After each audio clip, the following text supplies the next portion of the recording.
Football practice getting underway, joined by Chronic Hoosier as well as Newt Rockney. Thanks for making a special appearance, Newt. If you can't see Dustin, but he's wearing a Newt Rockney style helmet, it looks like. We're going to win one for the Gipper today. There you go. Win one for the Chronic. Win one for the Chronic. Here we go. I thought that was in honor of IU's last Rose Bowl appearance. I'm not going to lie. Hey, they're headed back to the Rose Bowl at some point with UCLA in the conference now. It's guaranteed. True. That's right, baby. All those years of waiting, they're over. It's over, baby. It's a countdown now. What's new with Chronic? How are you?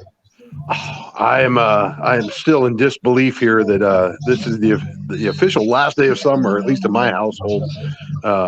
Kids start school tomorrow. Fall camp begins today. Man, another year, you blink and summer just slips straight through your fingers. But we're doing well. We are doing well, all things considered. Looking on the bright side of it, 1 month away from the start of the IU football season against Illinois. So it's here, man, and trying to keep the positive outlook with another summer in the rearview mirror here. Yeah, IU basketball has certainly been hitting on a high note as today they wrap up a visit with Trent Sisley, which is on the heels of Jalen Harrelson, who was in here yesterday. Those guys are not until 2025 guys, but very, very important pieces on the future of Indiana basketball. Prior to that, last week, 3 big-time visits from guys that I think Indiana, I actually believe they get 2 out of the 3, and there's nothing that says they can't get all 3 of those guys that were here last week. And Chronic, you have a better memory than me, but I cannot recall a time where IU had in succession 5 elite players like that, just boom, boom, boom, boom, boom on campus. No, it's been pretty cool to see. I've particularly enjoyed you read the recaps, and whether it's coming from the recruits, their coaches, or usually their parents are chiming in, fielding the media request. And just to see through their eyes what the experience has been like with Coach Woodson's staff, how campus impressed them, what they found remarkable about the visit, and it certainly gives a lot of confidence that whatever they're doing at a pretty high and a pretty effective level.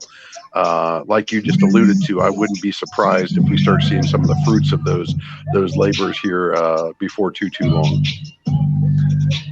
Yeah, and looking forward to that as to see how they went. I know that the visits have gone well in reports in the Hoosier.com. We've saw comments from each and every one of them leading up through Jalen Harrelson, who was here yesterday. Of course, Trent Sisley's there today, so we haven't heard from him yet. But everyone is impressed. It's so funny. Once you getting people on campus is the key. Because places like for basketball, for IU, getting them in Assembly Hall, that's gigantic because it's just it's one of those things you see it on TV, and when you see it in person, it just looks bigger. Yeah, it's the power of the experience, and everybody who's ever taken that first step inside Assembly Hall, who's ever taken their first step on campus. You tend to remember those because that impact can be so profound, and often for the staffs, that's the biggest obstacle is just to get them there, to make that pitch in person after cultivating relationships over the phone and FaceTime for so long. It still speaks volumes to the power of personal connections, to personal experiences.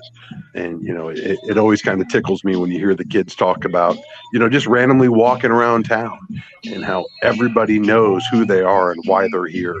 And, the encouragement they get from that and just how impactful that is on them. For all the talk about, where Indiana stands in today's modern basketball landscape. For all the feelings Indiana fans have about that, you get confirmation from the recruits coming in that, being a basketball school, being a basketball town matters. And that's something that impacts these kids and their decision making. And more than anything, that it's tangible, that they feel it the minute they step foot on campus. And then you hear just how well Woody does in closing the deal. So I wouldn't be surprised if we see some signatures coming through here before too long, because it sounds like they're doing it at a pretty high level right now. Absolutely, and I agree with that 100%. Football now, we know little to nothing about this team, and we are not going to. Even though we're going to practice today, but that's not going to matter. We won't know anything until the Illinois game. To be honest with you, after what happened last year, the fans were ready. I know they have to win, but is there any chance of? It's so hard to get fans back after that letdown. They're going to have to really, really do some things different, obviously, than last year. Besides, I mean, that's an understatement, I guess. But I mean, they really had the fans in their hands, and that was a rare opportunity. And there's a chance to get them back, but man, that's an uphill climb. Yeah, they burned a lot of goodwill last year. There's no doubt about it. And high expectations comes with high risk. And we saw what happens when that risk comes to bear. I think one of the key lessons from last season is got to be getting out of the gate strong. I don't know that you can emphasize enough how important that opening game against Illinois is going to be for Indiana. With Cincinnati looming before the conference season starts, you absolutely don't want to go in the hole in conference. You don't want to disappoint your home fans at the start of the season. And, a lot of fans, myself included, left last season with a pretty bad taste in their mouth. I know the team did as well. We've heard nothing but, how much that has spurred them to hopefully change their ways. And, as the staff wants you to believe, it all starts today.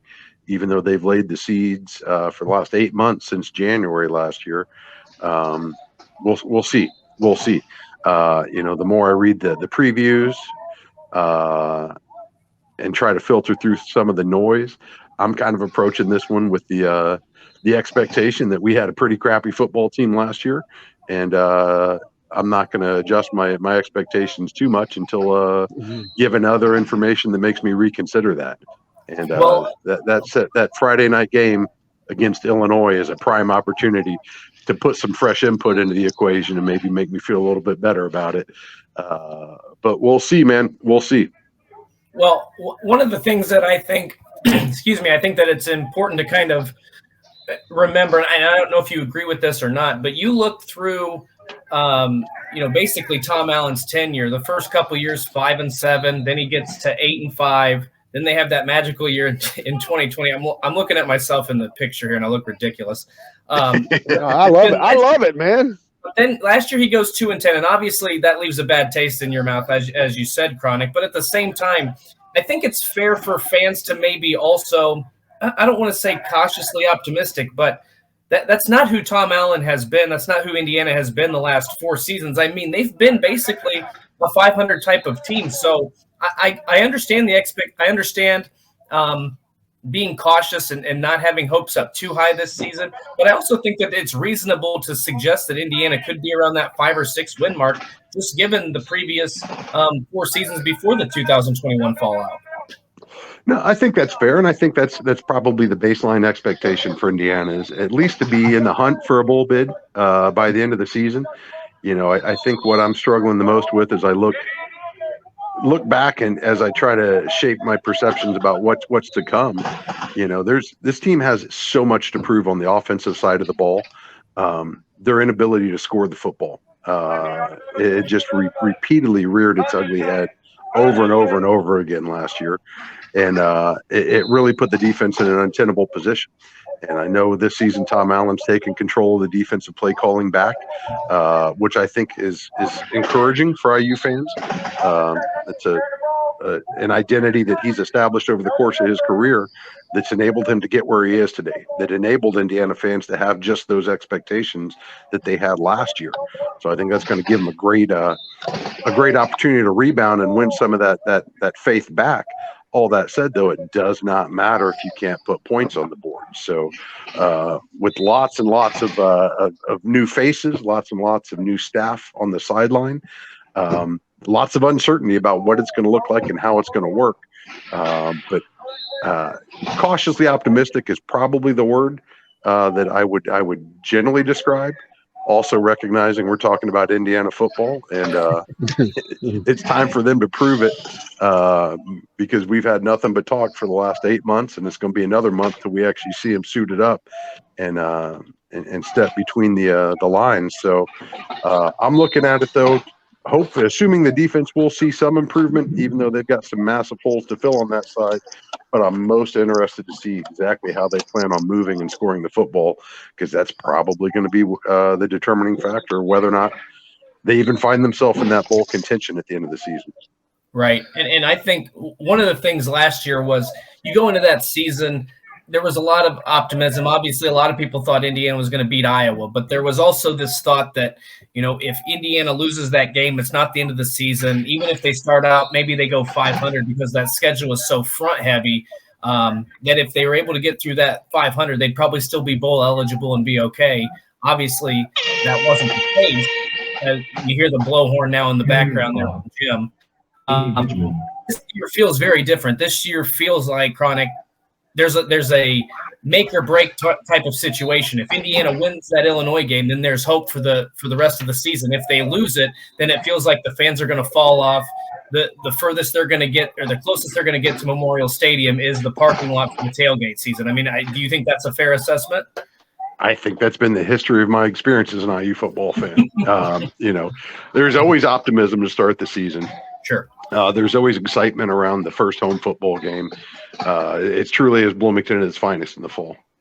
And I think this year, the way the schedule sets up, if you can get some wind in your sails with the win against Illinois under the lights in Memorial, assuming you bank a couple more wins against Idaho and Western Kentucky, and then you've got a pretty big challenge on the road at Cincinnati before the Big Ten season starts. But a chance. You have a chance. Especially if they're 3-0, they've really got a chance, because they were better than that.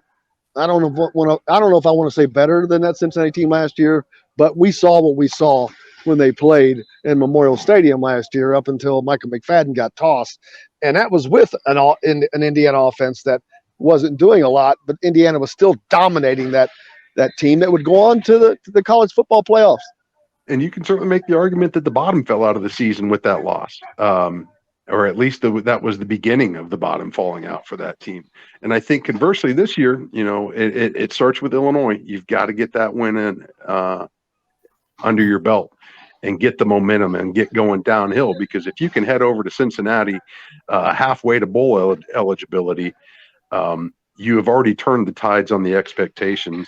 And now you're playing for bowl positioning, hopefully, from that point on, with the chance to make a statement game in front of a national audience, what will likely be a national audience against Cincinnati, and with a very winnable game at Nebraska following that.